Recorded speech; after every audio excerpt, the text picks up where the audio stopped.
Uyasivumela ukuthi uphakele umthakathi athi sicela ukuhlangana eMayfair ngaphandle kokuapply umthetho uyasivumela.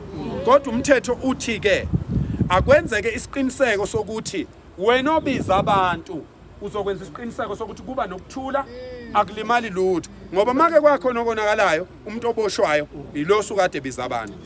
Yingakho ke kusiphoqa ukuthi siphathe kahle sivikele labaholi bethu abasilwelayo.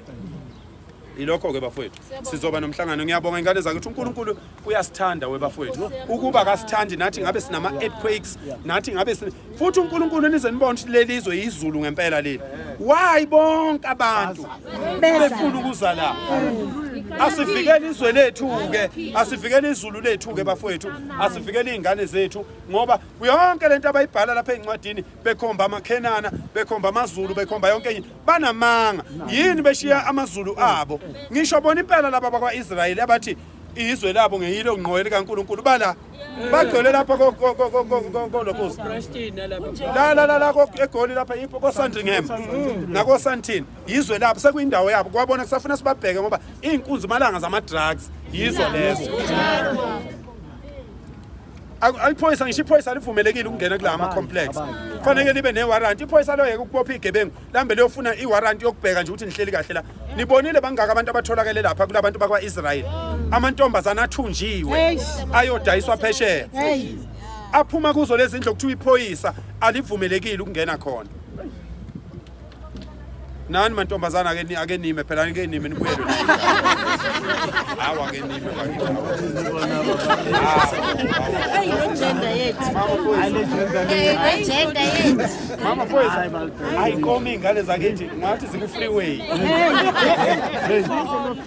ayikomi ingane zakithi ake nime weingane zakithi uyazi ukuthi ezinye izinto ziyaphazamiseka nje ngokuthi empilweni yakho ube nomuntu ongazi direction yakhe ukuthi ibhekephi kuphazamiseke yakhe impilo. Nisibona siyifocus sinjena usuku nosuku ngazi uyitshela ukuthi angikhathali ngiyakhathala ngiphushwa umsebenzi ngemuva ngoba kulula ukwenza lento engiyenzayo ngiyenza ngeqiniso ngiyenza ngifocusile ngeke ungithole mina isho ngivuse ebusuku ngeke ungithole mina uma ungabuza ukuthi silala nini nalezi insizwa thina sike sisuke east London size la eGoli 19 hours sizosebenza sifike sigijime nawe la sitabelele umgogodla ungasebenzi kade sihlele emotweni for 19 hours kodwa sifike sikwenze wena ubuyelwe ithemba ngoba uma thina singehla wena uzoba nenkinga. uNkulunkulu anibusise. uNkulunkulu uyalithanda lelizwe. uNkulunkulu uthanda ukuhle weseke okuhle ngaso sonke isikhathi. Uma uwumuntu uvuke ekseni wenze into enhle uNkulunkulu uzokusupporta.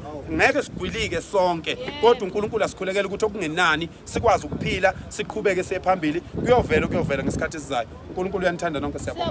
Siyabonga tata.